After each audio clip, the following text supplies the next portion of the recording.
I am really excited today. We have Jenny Forston with us. Jenny, thank you so much for being here today. Oh, you're welcome. I'm so happy to join you. Talking about Shakespeare is one of my favorite things. Yes, yeah. And we wanted you to be here because we've had a lot of people. I mean, everybody's just going through, I don't know, that week, tech week, that everybody is so stressed out. A lot of people have already gone through it, but we're recording it right when everybody's doing it. And it can be really stressful for everybody involved, including the community, the kids, the mentors. And we've heard some rumblings, people are going, "You want us to do 4 years of Shakespeare?" I mean, this isn't the right time to ask that question. I'm just going to put that out there. Tech Week is not when you do that. But anyway, I'm just so grateful you could be on here so that we could talk about that, because all of us, here, you and me and Tati, we see that, but I really want us to be able to share that with other people and kind of give them that vision. Yeah, definitely. I know it's rough when you're in the throes of the final weeks of the play because at that point, that's when it's like warrior mode. Everything's hard. You're not sure if it's all going to come together. And until you have, your shows and you see the results, it's kind of hard. And then they need kind of a break, a trip to Hawaii or something to relax before they start thinking about next year, right? Maybe it's like when someone asks you right after you have a baby if you wanna have another baby, and you're like, "No." Yes. Because it's Never. hard work, right? Like creation is hard work. And that's what doing the play is. But there is so much value in doing Shakespeare and immersing yourself in Shakespeare and not just doing it once. That's one of the things about Shakespeare, right? Is it's a lifelong study. It's not actually something you do for 1 year. I mean, I know that's true for a lot of people. Maybe they read one play in high school or something, but the value that comes from really immersing yourself in Shakespeare is something that is, I just don't know. It's so worth so much more than we could say. It's priceless, I guess is what I would say is the value that comes from that. So, why do you think I mean, I 100% agree with you, but if I'm thinking to myself, why? Why is Shakespeare why can't it just be like Moliere or, I don't know, Chaucer or some other old dead dude? Like, why is Shakespeare so valuable? What is it about it? I mean, it's kind of So off the top of your head, but I have lots of ideas. Shakespeare, first of all, is foundational to the English language. So, and not just to the English language, but to our culture as a whole. When you're looking at British and American culture and other cultures that have been influenced by the United Kingdom and the British Empire and everything, Shakespeare is foundational to the English language, to the culture. And he's not just foundational to understanding the language, but it's also like the emotional awareness that you gain from Shakespeare. And so, in order for you to know how to really communicate in relationships, in life, you need to understand vocabulary, but you need to also understand emotion and connection and relationships. And so Shakespeare is rich because, yes, we learn about the prose and the poetry through his writings, right? We get to experience both kind of language. And it builds our vocabulary because obviously he invented or at least documented hundreds and thousands even of words that weren't documented anywhere before. There's debate on whether he created them or just documented, but that's why we know these words, right? And so having that language allows us to express ourselves with more clarity and clearness. And his stories, he didn't just write all these stories. Like he took old stories from the past and made them a modern twist with the things he added to it, right? And it's so universal to human nature that it gives us like emotional awareness and things that we can talk about that we wouldn't know how to talk about if we didn't have that. It's amazing to me that he can take myths from ancient Greece and he brought them into his modern time, and then we can do his plays today and it's even more modern, but the themes are still universal because they're human nature, because they're about emotional experiences. It's a great way to actually experience all of life, the messiness of life, the difficulties of life, the joys of life, but in a really safe way to experience those things and see the consequences.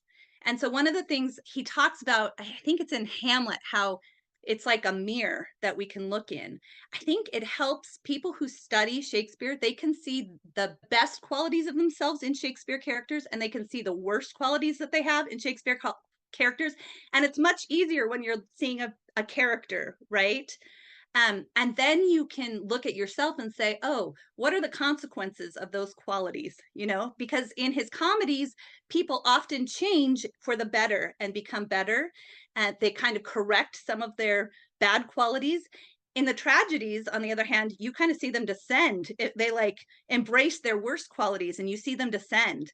And it's really interesting to see those consequences and to be able to look at them and be able to discuss them and talk about them in a foundational language, both foundationally with the vocabulary, but also with the emotions and the understanding and the human nature aspects.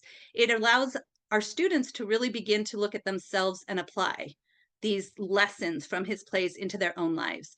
And you can't do that in 1 year. You know what I mean? The first year, you're just starting to understand what a few of the words mean and start to get to know the language. And it's not until you study it year after year after year. It's kind of like going to therapy, but way more fun because you're getting to do theater.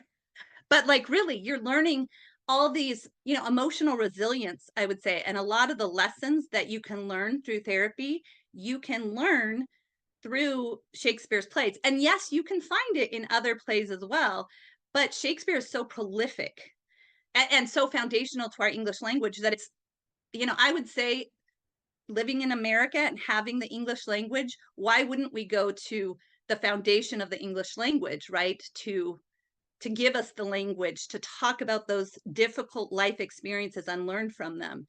It makes sense to me that that would be the foundation of what we'd want our kids to study.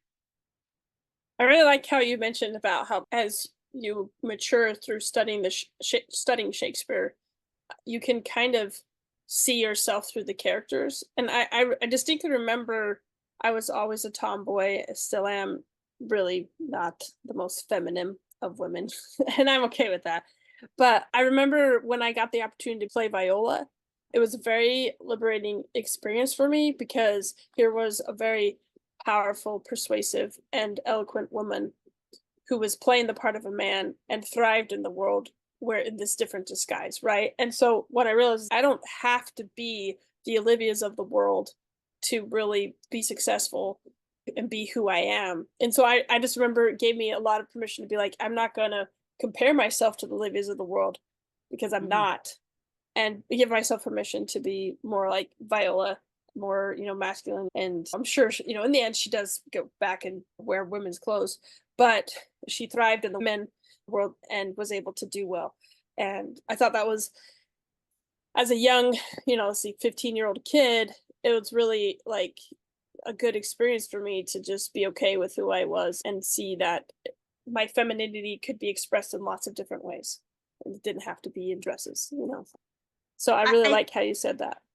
I think that's one of the amazing things is that doing Shakespeare plays in particular allows us to kind of try on these different characters and see what we feel more comfortable in and see where we don't and decide like where is my energy, where does it fit best, and how can I grow in areas. So I love that you could learn from that character and realize, oh, there's ways to be feminine that may not look like standard femininity, right?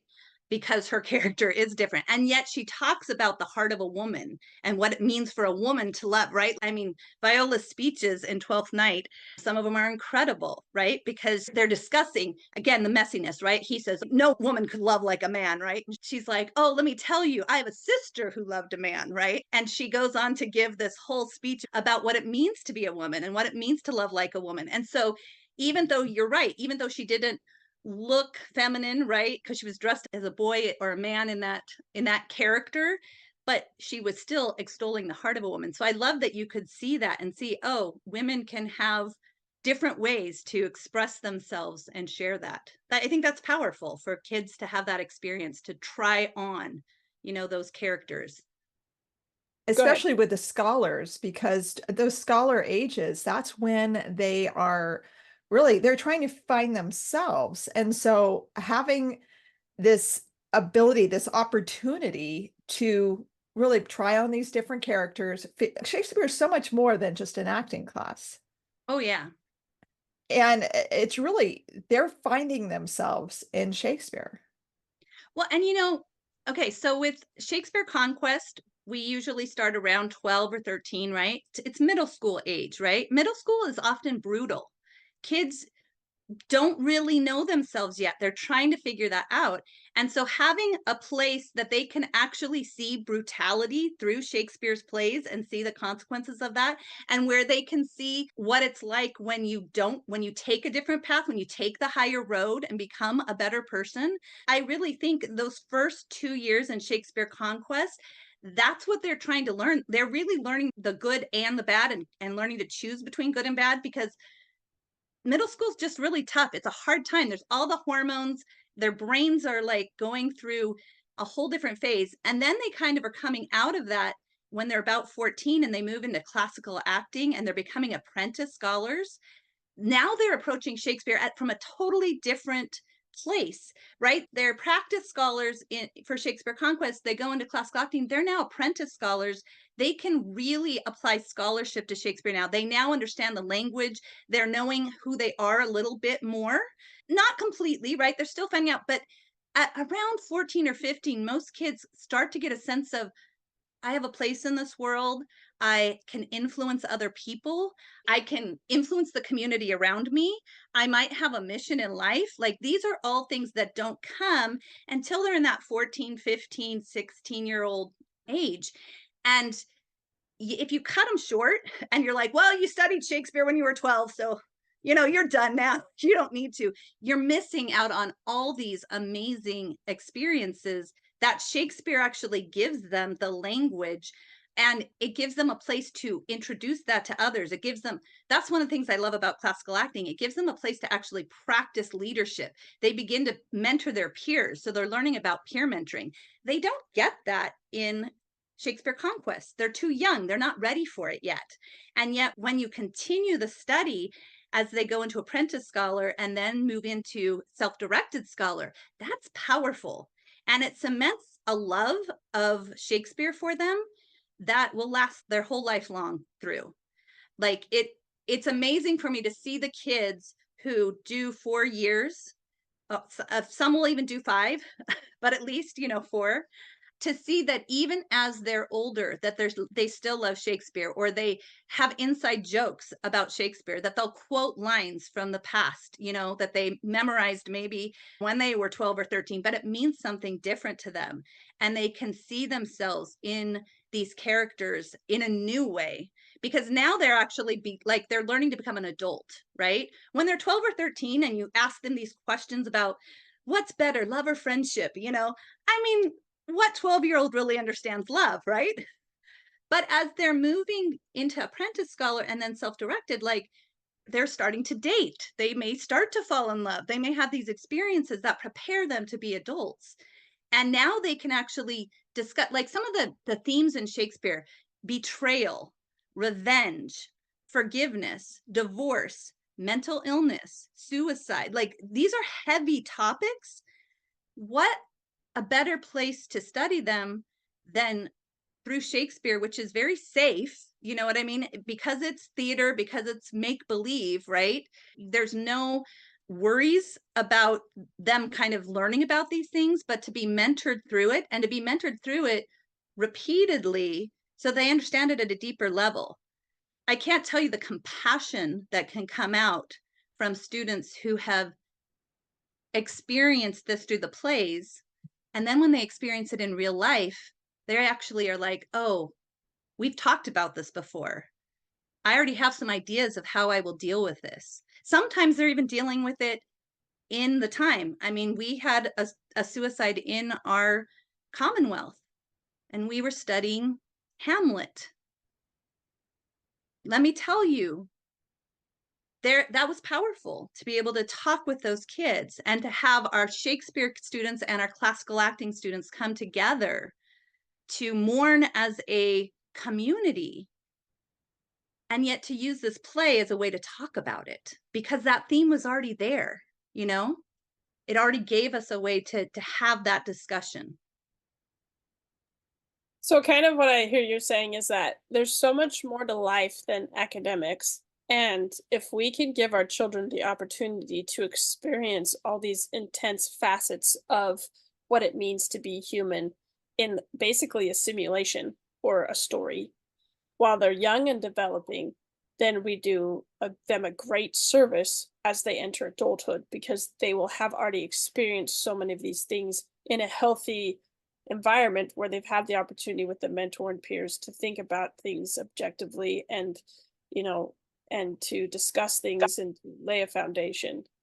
And we're not throwing them into the cold dark world completely unaware, and and actually, as I look back at it, I would say that my foundation of Shakespeare is probably one of the biggest reasons why I feel like I'm a very healthy adult with my emotional and mental health. Because when life hits you like a ton of bricks, because it always does, I feel like there's always a Shakespeare play that, or a Shakespeare character.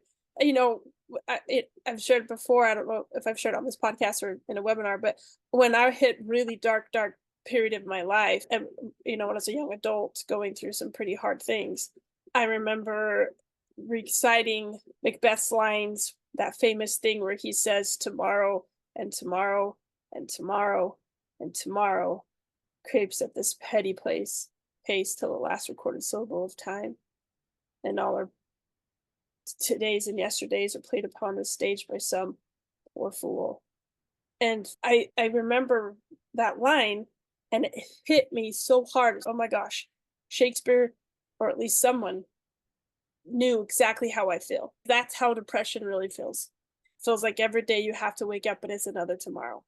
It's a tomorrow that you feel like has no purpose, and it's a tomorrow that's never going to end. And it's a tomorrow that feels like you're just going to be out like a candle and your life has like very little meaning.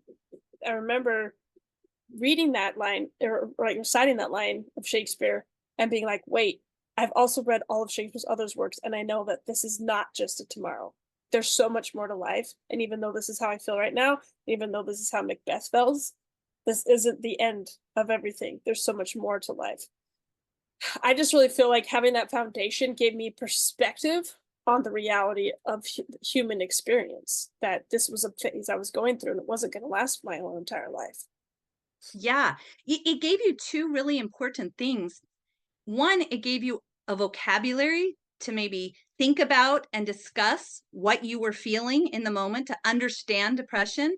Secondly, it gave you the understanding of shared humanity. You are not the only person who felt like this. That's one of the big things about mental health, and this generation who is dealing with so many mental health challenges, is they feel alone.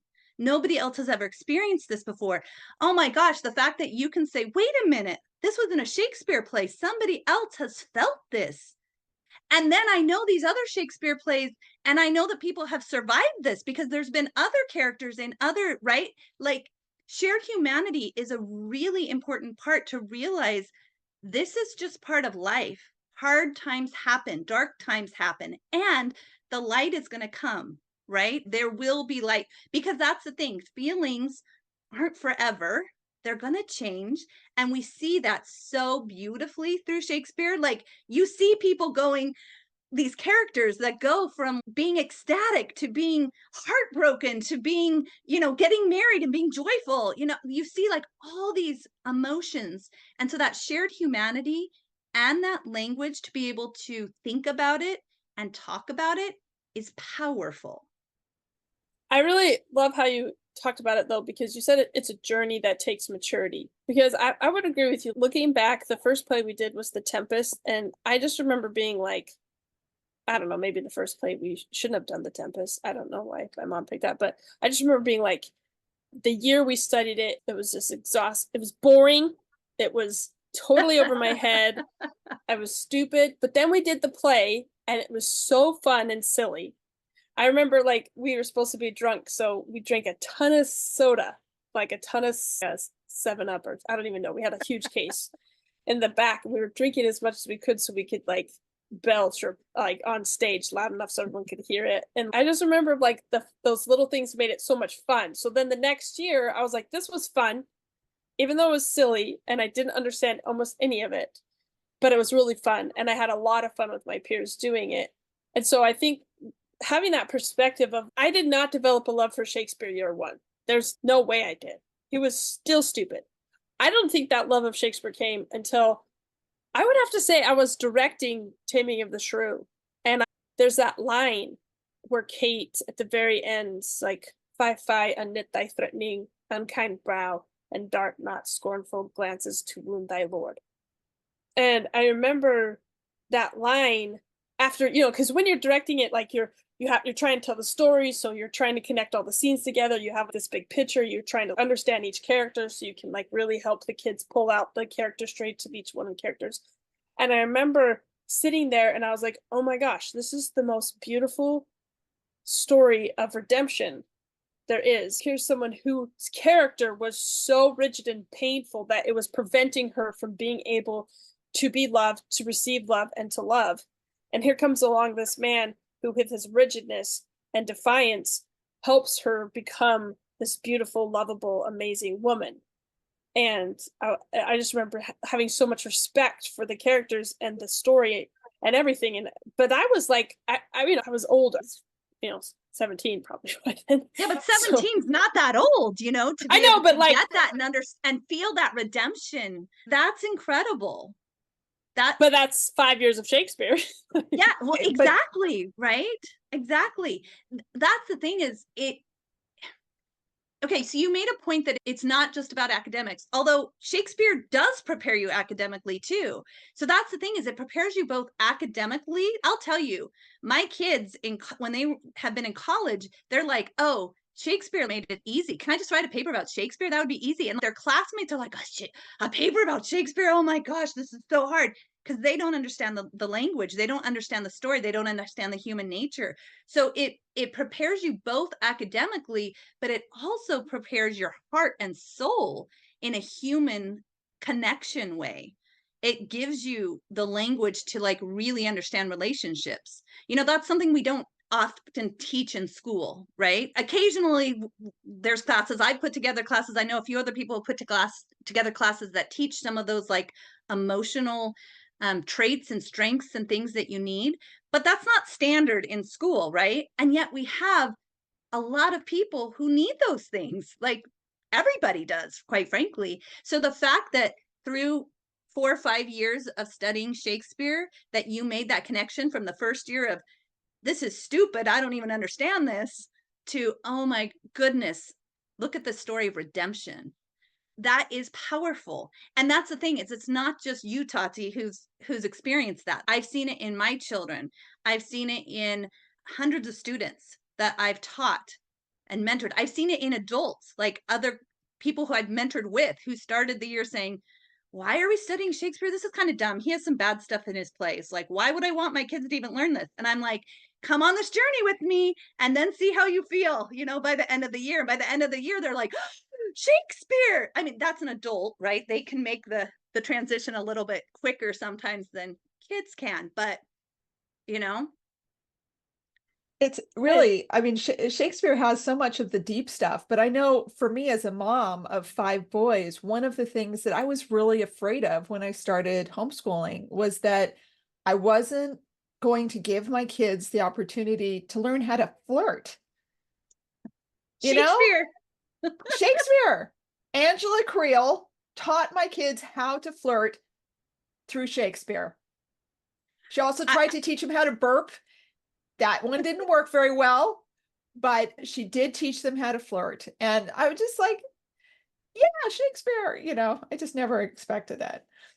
I remember my son when he was in classical acting and he was one of the leads and he was a playboy because it was Two Gentlemen of Verona, and he was Proteus, so he was kind of a playboy.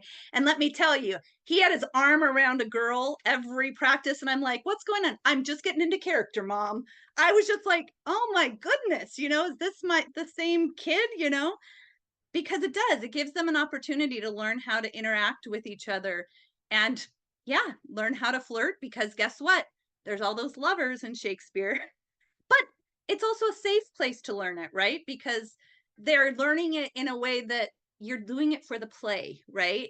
He had more confidence because these are also older girls. It was like his older sister's friends. And I'm like, you've got your arms around these two girls, I would think you'd be a little nervous.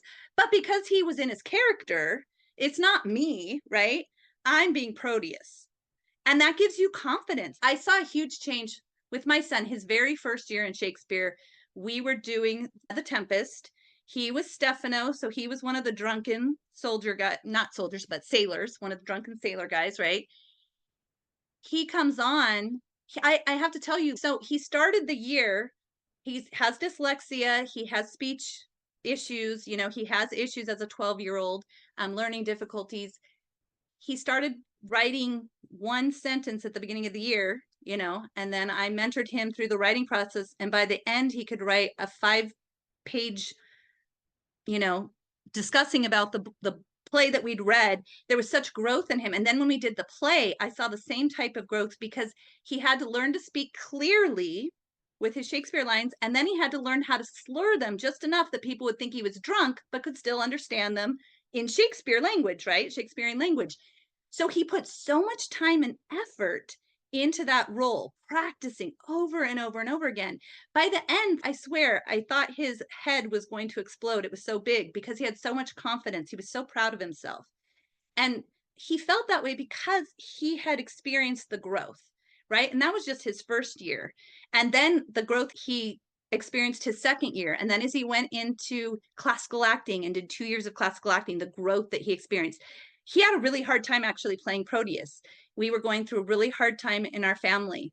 He did not like Proteus. He did not want to be Proteus. He really struggled. And I said to him, well, it's the beginning of the play. You can go, when he was first cast, I said, you can go and tell your mentors that it's too much and you can't do it, so they can recast it, because they have to recast it immediately, right? You were just cast.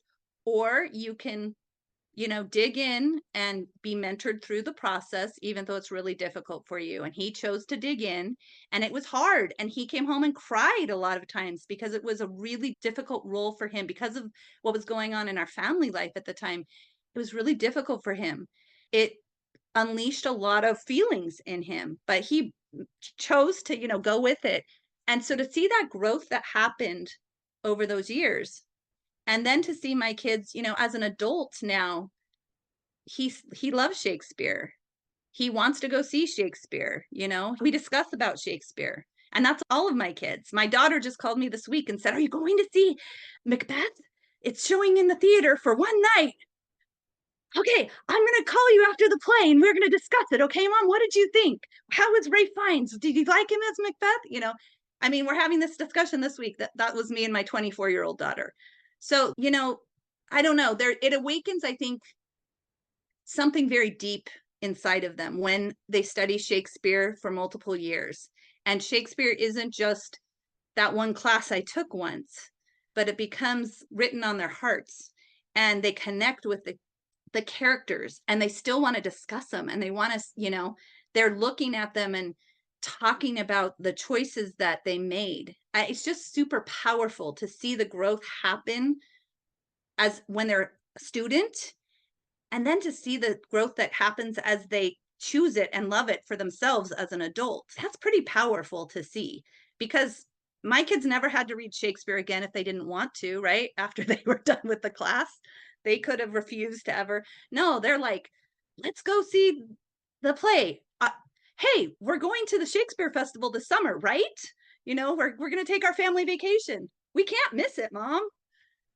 That's something that it's when it becomes written into who they are. And you don't get that from studying 1 year. Well, one of the things you also brought up that I think is very interesting is the element of, I think the reason why your son could do that role and be successful was because he wasn't doing it alone, right? He was doing it with his community and with his friends and with a group. And I feel like one of the things that we miss a lot in today's society is we don't know how to do community, we don't know how to communicate, we don't know how to love, we don't know how to be unified. And that's one thing that as an adult I'll get commented all the time. Like, how can you be such a loving, supportive person? And I would say a huge part of that was doing so many years of Shakespeare, where you watch the first rehearsal and you just want to cringe because you're like, this is going to be so bad. But then you just have so much faith and so much love and so much work knowing that it's going to turn out. And then it over and over again, it happens and it turns out and it's good, not necessarily always, professional quality, but it's really good, right? And it teaches you that it's like, if when I'm trying to do something in a group, there's a give and take that I have to be able to be participant in. And it's very liberating and empowering when we all do it together. And I think that's something you can't get without doing some kind of group accomplishment of working really hard. And I think it has to be Shakespeare, because I've been thinking about this forever, because there's lots of theater kids and lots of kids doing theater, but why is Shakespeare so transformational? And I think it does go back to the couple of things that you talked about, which is one, it's so much of who we are as humans. And then two, it is so difficult that, when we go through and we do such a hard thing. We were driving home from the last performance of our play, and my daughter, who she's a lot younger, so she was in the play because we needed her, but she started crying on the way home. And I was like, oh, are you okay? I'm so proud of myself that I did something so hard.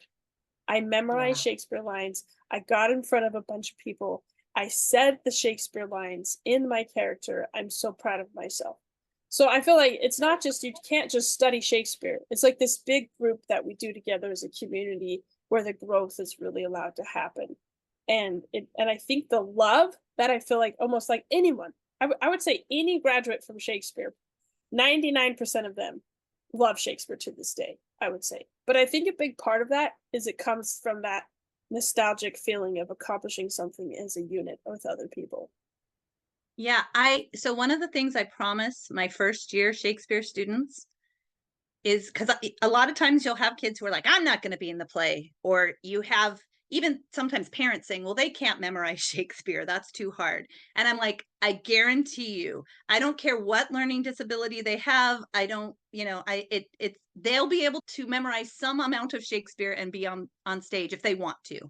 And I've told the kids, you don't have to do what you don't want to do. It's fine if you don't want to, but stay with me and then see. And I've always had them choose, if they stayed the whole year, they've always chosen to be in the play at the end. And I've always promised them, if you work with me, you will be so proud of yourself at the end, because it is really hard. And the language is hard. Saying it so the audience can understand it is hard. Working with people that you don't always like is hard. That's part of the community building, right? Like, we're now doing a project together with people, some of whom we really like, some of whom we don't like so much, and yet we still have to learn how to work with them and create something amazing. And when you get to the end of that play and you've done this, there is this overwhelming sense of pride and accomplishment, both at a personal level and at a group level. Like, it bonds the kids together, and suddenly they're loving the kid that they can't really stand most of the time, because they're like, I'm so proud of you, dude, you did it, oh my gosh, you were amazing on stage. It's so fun to hear them like complimenting each other, because just getting up there and quoting Shakespeare and saying it loud enough for people to hear, it's so fun. And then when they do that multiple years with many of the same kids, like, that bond deepens and intensifies, and they also see the growth. They see the kid who went from being quiet as a mouse, who could barely hear their first year in Shakespeare, to being the lead and playing Kate in Taming of the Shrew, their fourth year of classical acting, right? Second year of classical acting, fourth year of Shakespeare. Like, it's an amazing transformation, and they're so proud of themselves. And it transforms the whole community, because nothing bonds a community like doing a creative project together. And I think a Shakespeare play is the ideal way. And I will say, I think it bonds people more than theater is wonderful. I love all types of theater. I love musicals, very fun, and it's of great value. So I'm not saying people shouldn't do those things, but there is something special about Shakespeare because it is difficult, and it's difficult because it's difficult for the audience too. So you have all these families who come together to support their kids. They have to come, they have to read a synopsis so they know what the play is about because they want to support their kid. Even if I've seen dads who grumbled the first year, the oldest kid was in there and was like, why do we have to come to this stupid Shakespeare play? And yet I see them on their last kid, like 5 kids later, and they're still there supporting their kids. And guess what? Now they don't hate Shakespeare anymore because they've experienced this. So it transforms the families, it transforms the community, and it bonds the community together. I will say, the traditions in our community that have lasted the longest are the ones that are around the plays and around Shakespeare. Because doing something really hard together is what really creates lasting bonds.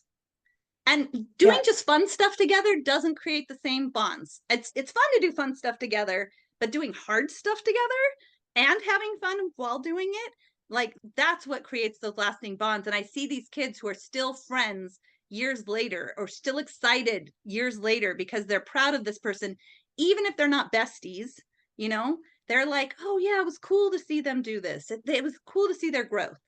So I think that is huge. And I think that's what actually builds Commonwealth schools and library communities, is when we do these hard Shakespeare plays together. It really does bond them together, and they create traditions that then they want to keep doing year after year after year. Yeah, I think it was Sherry when she was on that said that if a community only did one project, it should be Shakespeare, because it is a community project, not just for the kids. And that's what really makes the community. That's how you build. So, yeah, that's how you build community. You do Shakespeare and classical acting. That's the thing, is sometimes people also forget that these are scholar projects. So we're really growing scholars, right? That's the point. And so taking something like Shakespeare that you can study year after year after year and being able to do it at a different, it's not about just getting in as many subjects as you possibly can, right? It's about the depth, right? We're going in, this is one area. Part of becoming scholars, you want to get a breadth, but you also want to get a depth in certain areas, right? And when you study Shakespeare year after year after year, you start to get a depth in that area, you get more understanding. And so they grow as an apprentice scholar in ways that they can't if they're just learning something new. I mean, you can learn new things as an apprentice scholar, of course, but you're not going to have the same experience. That's what I love about, so like a lot of students, right, they're taking like Key of Liberty and Sword and Hero, and then later they move into Quest, right, for apprentice scholar. Well, classical acting was designed to complement Quest, and you're doing it at an apprentice scholar level. It's not just a theater class. You're actually learning scholarship. You're learning how these classically trained Shakespearean actors that the kids know, like David Tennant or Patrick Stewart, or they've seen them in their Marvel movies. They've seen them in Star Trek. They've seen them in Doctor Who. They've seen them in other stuff that's not Shakespeare, but they see them in Shakespeare. And then they learn that these people actually sit down with the text of the play and they do all this textual analysis, because that's what we're doing in classical acting, is we're really digging into the text in a way you don't do with the practice scholars in Shakespeare Conquest. And so they're really getting to the heart and the meat of it. They're learning how to be their character because they really understand the words and the text that is there. And they're doing what these great Shakespearean actors have done before them, right? And it doesn't just teach them to act. Yes, it helps you act, but it actually helps you as a human being. It helps you to become an adult. And I think that's a powerful part of growing as an apprentice scholar and then into self-directed scholar. I don't know if kids can really be prepared as well for self-directed scholar if they haven't studied Shakespeare all those 4 years, honestly. Like, I think So it gives them something because they know how to go out and find their own mentors in a way that they wouldn't if they hadn't been through 4 years of Shakespeare. I had a huge epiphany while you were talking, because I've had that question thrown to me, like, why do I need to have 4 years of Shakespeare? I've already ticked that box off. It's on the transcript. We've done it. Right. And the epiphany that I had while you were talking, though, is that this is a process in which we're trying to build the depth in our students. Because we Mhm. don't do 4 years of Key of Liberty. We don't do Right. 4 years of these other things, but we do 4 years in learning to speak well. Because the epiphany I had is you can only think as well as you can speak. Well, Yeah. as well as you can understand your own language. Right. Not all of us are orators, but maybe you can read and understand. So if you spend 4 years in really understanding the English language and humanity, then your ability to make connections and think exponentially grows, which in the long run, you know, I, I can be the smartest person in the world, but if I have no people skills, I'm not going to go very far, right? Right. And so I have to have both, but I also have to have the ability to express myself. And I can't have that if I don't have a command of my language. And so Yeah. the like epiphany that I was having is that the reason we have to have 4 years of Shakespeare is because we have to be able to articulate what we think and how we feel in the only way we have until we become telepathic through maybe a neural link is through speaking and writing and reading. Yeah. That's all the way we have. And so And the arts. yeah, and the arts. Yes. Yeah. So the epiphany of that I just was so important is we can't get them to the depth unless they have the foundation. And it's not till year 4 where they're really understanding how to beautifully articulate what you're thinking. Yeah. It gives them the depth to communicate. And it's communicating with so much more than just Shakespeare. If you want to understand Taylor Swift, you have to understand Shakespeare. You do. She has studied Shakespeare. If you want to understand Lin-Manuel Miranda's Hamilton, you have to study Shakespeare. My daughter just this week was like, Mom, while I was watching Macbeth, Hamilton came back to it was all the words from Macbeth, Mom, in that song. And I'm like, yeah, I mean, these artists of today, as well as artists of the past, in our literature, in our entertainment, in our stories, in our movies. If you want to understand the sketches on Saturday Night Live, if you want to understand the music, there's so much that is foundational through studying Shakespeare. And that's what artists do. And quite frankly, educated people. If you want to be educated, and when I say educated, I don't mean to be a smart intellectual that's smarter than other people. I mean to understand humanity, right? You have to have that foundation and that depth, and then you can communicate, then you can create, then you can understand the creations of other people. Like, it makes a huge difference when you understand that Tolkien was influenced by Macbeth. That was a huge part.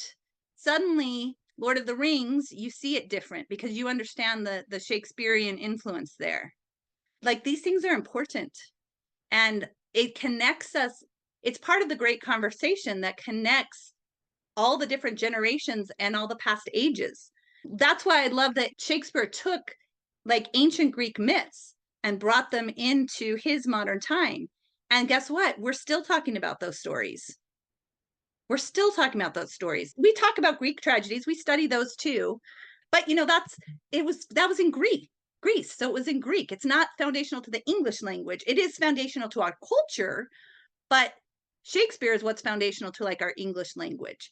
And so that's when, yeah, I think you can only communicate as deeply as you understand your language and your humanity, and you can really talk about it and communicate with other people. And I think that's true in all of our entertainment and arts and in social media and all kinds of things today. Shakespeare's important. Yeah. I just had another epiphany while you're talking, because I've had the opportunity to live in the former Soviet Union, and one of the big things that they're really proud of is their authors, you know. So people will ask you, well, have you read Dostoevsky or Tolstoy or Pushkin and Chekhov? And, you know, because I was well read, I had read all those things, right? But then after I had lived there, I realized this really does define who they are. Like, and then my grandmother's from Mexico, and my grandfather wanted us to understand our culture. So he really highly pushed for us to read Cervantes. And I didn't get to read it in Spanish because I don't speak Spanish, which is a tragedy for my own sake. I need to probably work on that. But I did read Cervantes with my grandfather and could see a lot of that, of his influence upon the Spanish culture, you know, and the Mexican culture.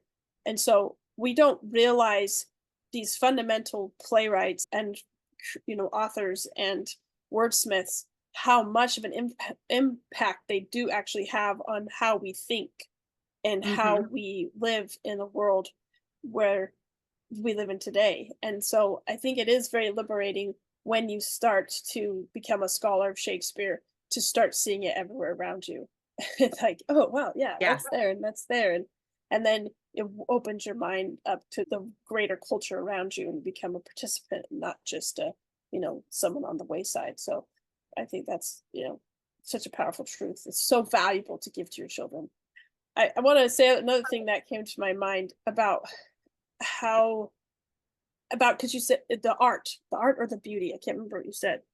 The creation and art and beauty. One of the things that,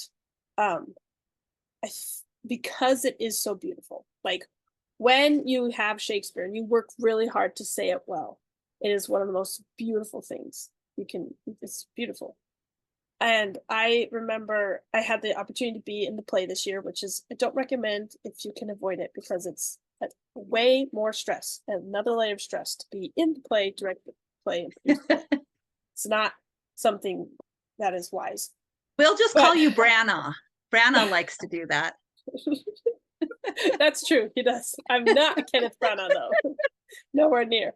I'm a horrible actress. But anyways, I was on this stage in the last scene, the play within the play, and I'm hearing the lines of the play being said, right? In that last scene, and where he's playing with these words, and bravely botched his boiling bloody breast, you know, like all these Some of the beautiful best word lines. plays. Yeah, the best lines of Shakespeare is like, oh, ding, ding, duck, over, like, you know, just all these really fun, beautiful, silly lines. And this flashback came to me of the last play, in that play, watching that play, when I was like, I must have been 13 years old. And I was watching my daughter play the wall, and she did such a wonderful job, you know, as a very young scholar. And I remembered the last time I watched someone play the wall. And I remembered it was my really dear friend who had sadly passed away 2 years ago from breast cancer. And it was really hard for me not to just like break down crying, because it was such a beautiful and intense experience, because through this beautiful medium of art, I was given an opportunity to remember a dear friend and give praise and thanks and grief to her life, to the things she did. She didn't get to stay in our community for very long. She moved to California, started her own community, and directed and produced Shakespeare plays in that community for years. And, you know, she was amazing, amazing woman. And I thought about this, and like, if I had just been in a play with my friend, but not in a play that is so beautiful, I probably wouldn't have had this very beautiful experience. It's part of the art that allows for the very bitter and very horrible, terrible parts of life. You know, she's my same age. She has kids almost the exact same age as mine, and they don't have their mom anymore. And it's a really tragic reality of life that we don't get control over. But through the beauty and the art of Shakespeare, I really feel like there's so much healing and power. And, you know, I remember her. And now when I look back, I can still remember her and honor her and hold a place of gratitude in my heart for the short time she was in my life. And I don't think that's possible without the beauty that comes in Shakespeare, if that makes any sense. In his art, there is beauty and there is ugliness.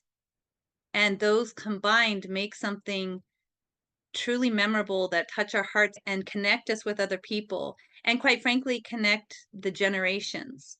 A little child can watch Shakespeare and learn to memorize Shakespeare and enjoy it. My youngest was 4 when she was in her first Shakespeare play. She had 2 lines as Margaret in Much Ado. And she got sick, so she didn't get to be on stage. She threw up the day of the show, so she didn't get to be on it. And she still mourned. She's 20 now. She still, my first play, I was devastated. But even as a 4-year-old, she felt that devastation of not being able to go on. And she remembers that. She just saw Much Ado. She's on study abroad in London. She just went to the Globe Theatre and saw Much Ado. And she was talking about that.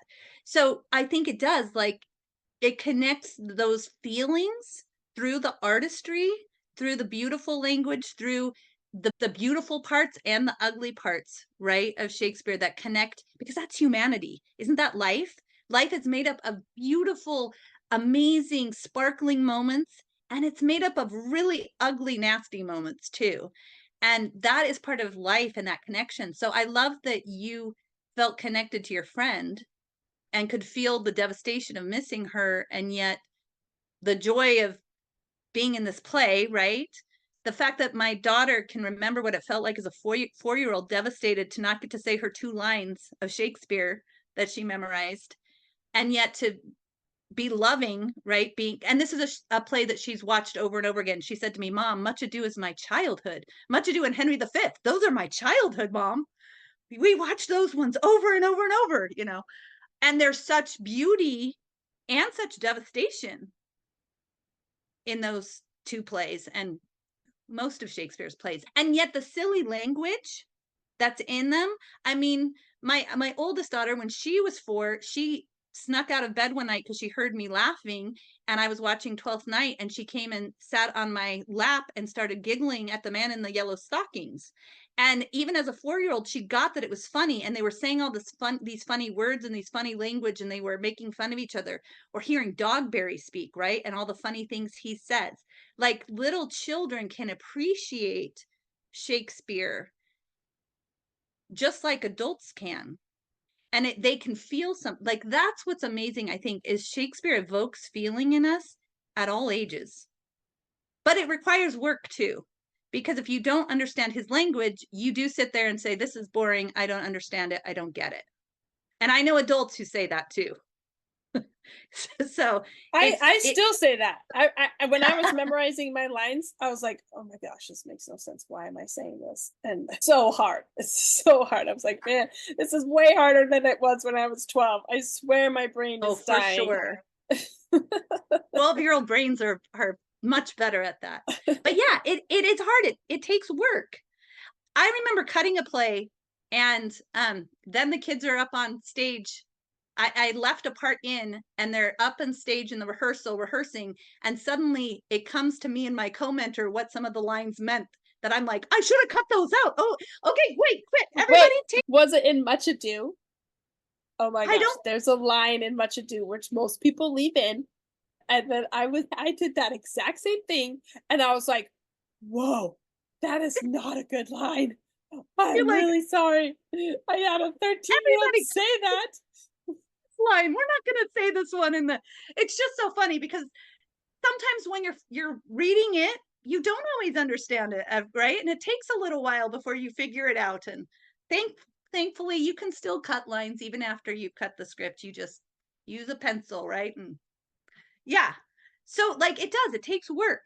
Even if you know Shakespeare really well, it takes work.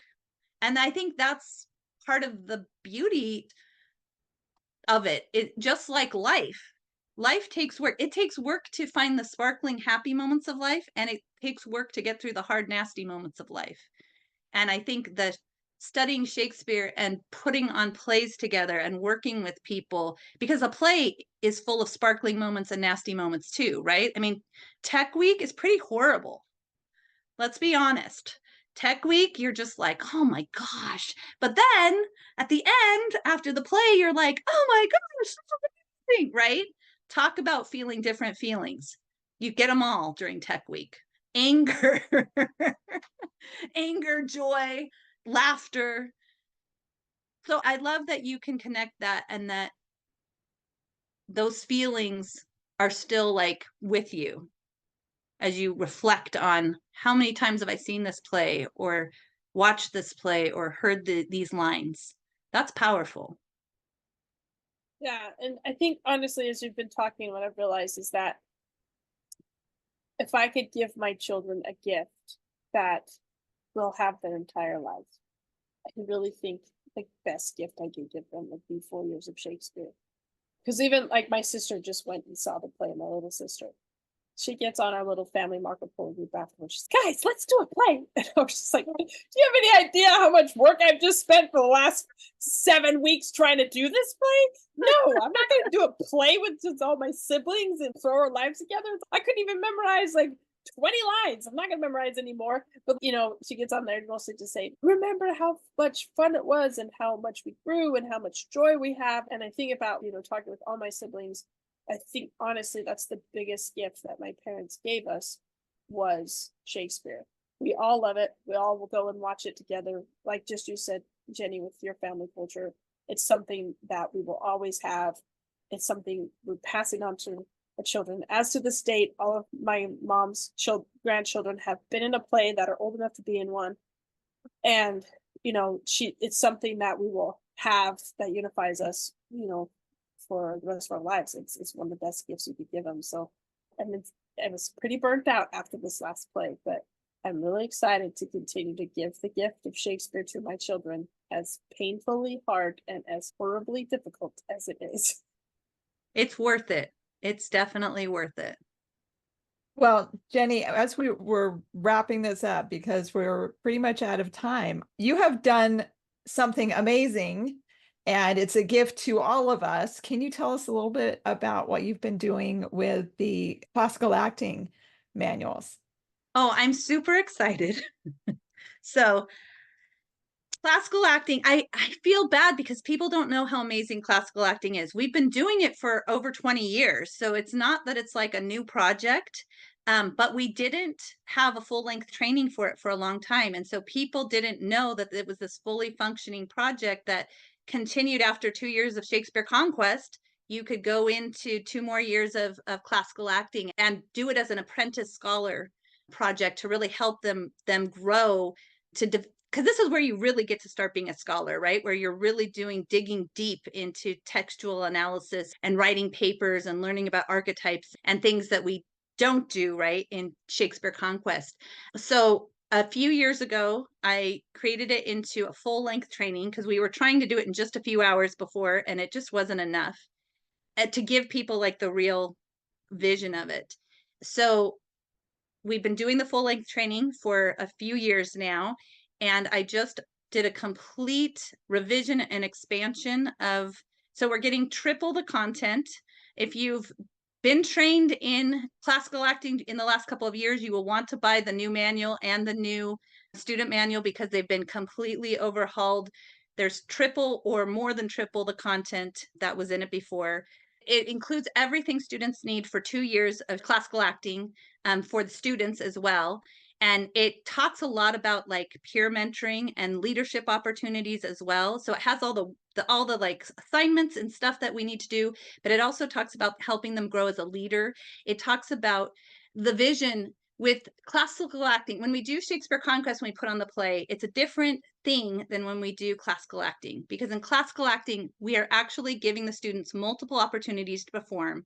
They spend the whole first semester studying like the history of theater and studying different plays, but then they go in depth. They're doing textual analysis. They learned 6 different language skills to work with the heightened language, and they learn how to really develop their character through studying the language of the play.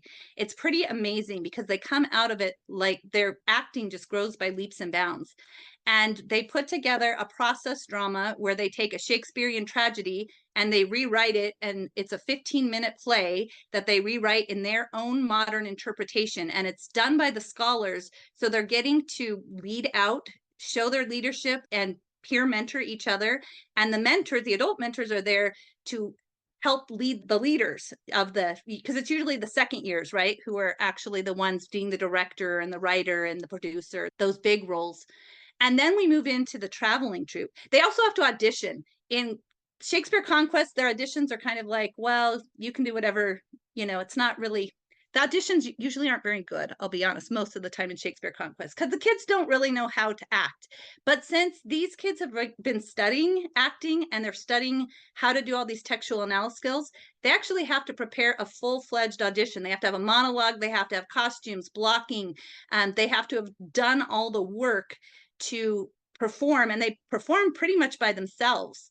And so then we do a Shakespeare comedy for the traveling troupe. And one of the exciting things about the traveling troupe is it's a much more bare bones production, because it's supposed to rely on the acting and the characters that they create, not on the fun sets or fun other stuff that we have. Like a lot of times with Shakespeare Conquest, we recommend that you put it into kind of a fun setting.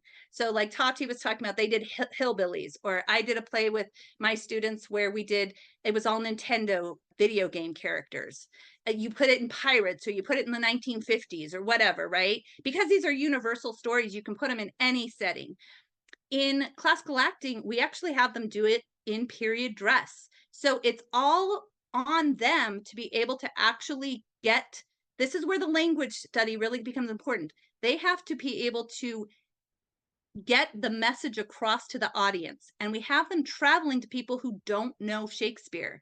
They're going to elementary schools, they're going to youth groups, they're going to senior centers, they're going to places where maybe this is their first introduction to Shakespeare.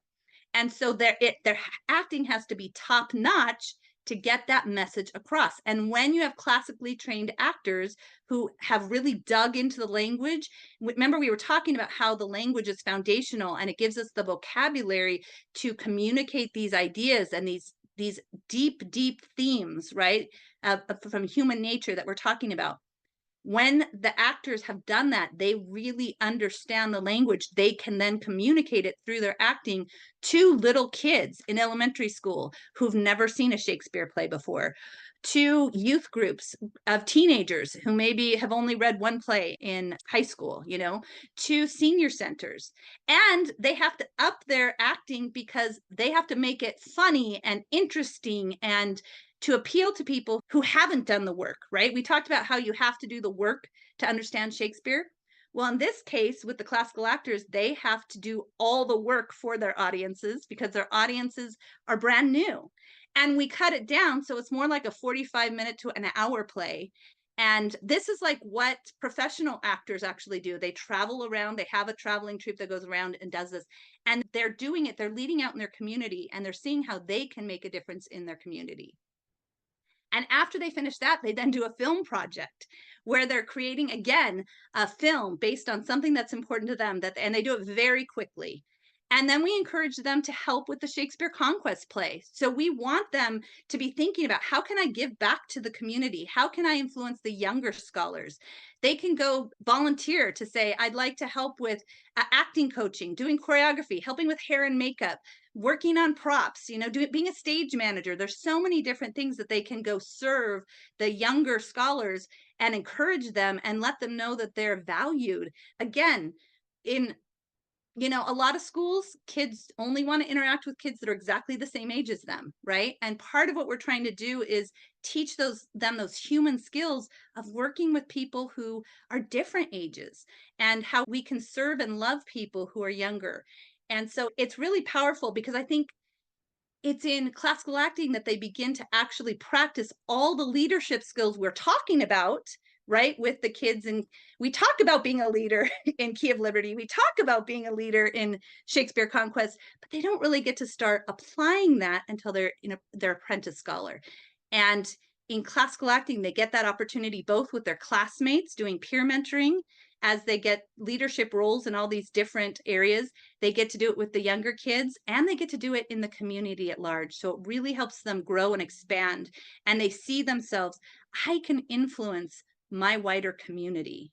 I can set up traveling to meet with other people. I can make somebody laugh. I can introduce a little kid to Shakespeare, and maybe they'll want to go see a Shakespeare movie when it comes out, or maybe they'll want to be in a play themselves when they get older. it's a very powerful thing for our kids to see and get to experience, practice being leaders in their own Commonwealth community as well as in the wider community around them. That's awesome. I'm so grateful that you have updated this wonderful resource because I know it's going to be such a blessing for so many people. And it really is interesting that you guys have been talking so much about how emotional intelligence is just such a big part of Shakespeare. And one of the things that Tati and I, when we've been going out and giving presentations at conventions, and we wanted to really talk about how we could help kids go forward in their lives, be successful, because that's really what we are all about. All of us as parents, we want our kids to be successful. And one of the things that we found in our research is that emotional intelligence is one of the major things that we need to be successful today and in the future. That's what we need. And so I'm just so grateful that we have these amazing projects that are really giving our kids what they need to be successful. So Jenny, thank you so much for sharing all of this. This has been amazing. And just, yeah, my last one's done with classical acting. I'm going to have to go see yours, Tati, now. So we'll come and visit you in Kentucky every year so we can see their plays. Well, you're so welcome. Thanks for having me. I love to talk about Shakespeare because it's part of my heart now too. So yeah, well, it's so obvious that you love it so much, and so grateful that you're sharing it with so many people and impacting so many lives. So. Thanks.